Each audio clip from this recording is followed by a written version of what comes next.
En un tercer lugar, es importante hablar del beneficio al grupo poblacional determinado y a un reconocimiento de la capacidad instalada de la entidad y a un reconocimiento de la promoción y ayuda. Son tres aspectos importantes que de alguna forma me parecen claves en la idea de entender un poco este punto. Y es el primero de ellos que nos garantiza y nos da tranquilidad que todo nuestro objeto le apunta al beneficio de la comunidad. La comunidad tiene acceso a nuestras actividades meritorias. Sin embargo, lo que vale la pena indicar es que esa expresión de grupos poblacional determinado es muy interesante porque trabajamos en muchas ocasiones con grupos poblacionales determinados. Entonces, quisiera decir que, pues, si uno trabaja con grupos determinados, pudiera pensarse que excluye a los demás grupos o a otros grupos. Y entonces ahí vamos a tener un problema. No, no tenemos ningún problema, porque nuestro foco de atención es ese grupo poblacional determinado. Y eso nos garantiza la posibilidad de cumplir con el requisito de una actividad meritoria de interés general y de acceso a la comunidad. En tercer lugar, la promoción, o digamos en esta parte, pues no solamente es el grupo determinado, sino el reconocimiento de la capacidad instalada. Muy importante porque ese es un concepto donde lo que busca es entender con qué capacidad física, financiera, etcétera, etcétera, puede la entidad desarrollar su actividad. Es decir, aquí no se trata de números, no se trata de elementos cuantitativos. Puedo atender 15, 10, 20 personas, grupos, etcétera, pero no es que tenga que atender 1000 porque mi capacidad instalada no da para atender 1000 personas. En fin, ese punto de la capacidad instalada también es muy importante que lo tengamos en cuenta. Y finalmente, el reconocimiento de la promoción. Yo creo que aquí estamos presentes muchas instituciones que pueden tener un doble rol, un doble papel. O sea, hay instituciones puramente eh, promotoras, están para ayudar, para financiar, para apoyar, para promover, para gestionar, etcétera, etcétera.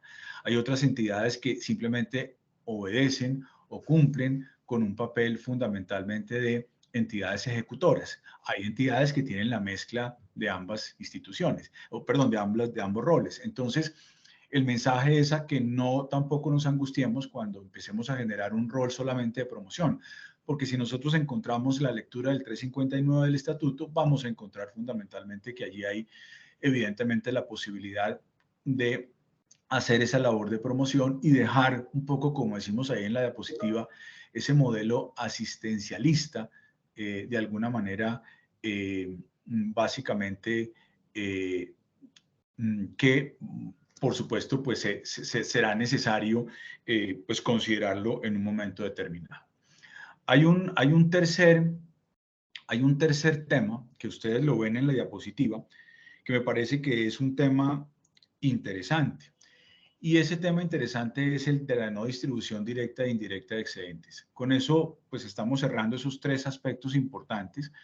Yo quisiera decirles ahí que valdría la pena que ustedes dieran una lectura al artículo 356-1 del Estatuto Tributario y, por supuesto, también al decreto reglamentario del régimen tributario especial, que ustedes perfectamente lo conocen, que es el decreto 2150 del 2017, incorporado al DUR 2116 del 2016.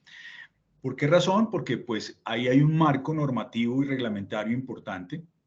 De hecho, a nivel de doctrina está el concepto unificado 481 del 2018, que es también muy importante. Y básicamente, pues ahí lo que encontramos es ese marco que es importante que lo tengamos en cuenta. Nosotros de ese marco queremos destacar fundamentalmente dos aspectos.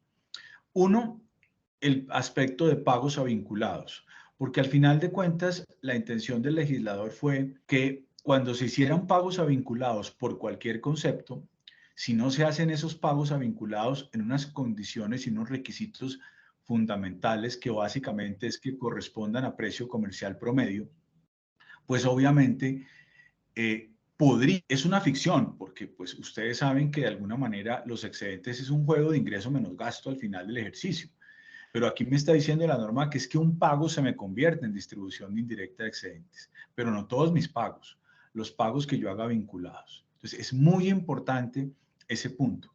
El precio comercial promedio está definido en el decreto, en el artículo que ustedes ven allí del decreto 2150, y en nuestro mensaje siempre ha sido la necesidad de hacer un mapeo de vinculación en las entidades sin ánimo de lucro. ¿A quiénes le estamos pagando? Y si de pronto a quienes le estamos pagando son a vinculados. ¿Quiénes son esos vinculados? Pues de acuerdo con el artículo 356, raya 1 del Estatuto Tributario, esos vinculados básicamente tienen que ver, pues por supuesto, con pues, representantes legales, tienen que ver con, por supuesto, miembros de junta y de directivas, y básicamente el fundador, cónyuges o compañeros o sus familiares de esas personas hasta el cuarto grado de consanguinidad, incluso personas jurídicas donde esas personas tengan o posean más de un 30% de la entidad. Entonces, esas disposiciones no son nuevas, ustedes saben que convivimos con ellas, pero el mensaje sí que queremos darles es que vale la pena hacer ese mapeo de vinculación.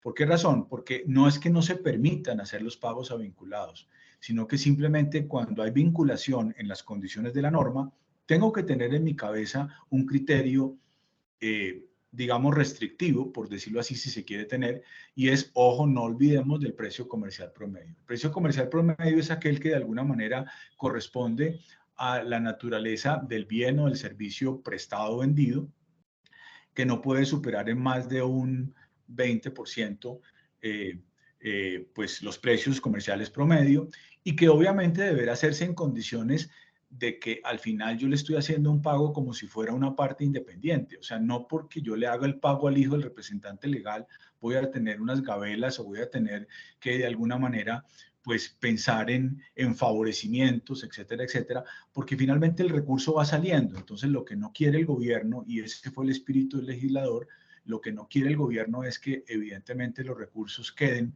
por supuesto, en pues personas que forman parte de la entidad misma, sino que al final de cuentas, pues se demuestre que pues la razón de ser de una entidad sin ánimo de lucro es la distribución de los excedentes, pero no entre las personas, sino pues en pro de nuestra actividad meritoria, de nuestros programas y de nuestros proyectos.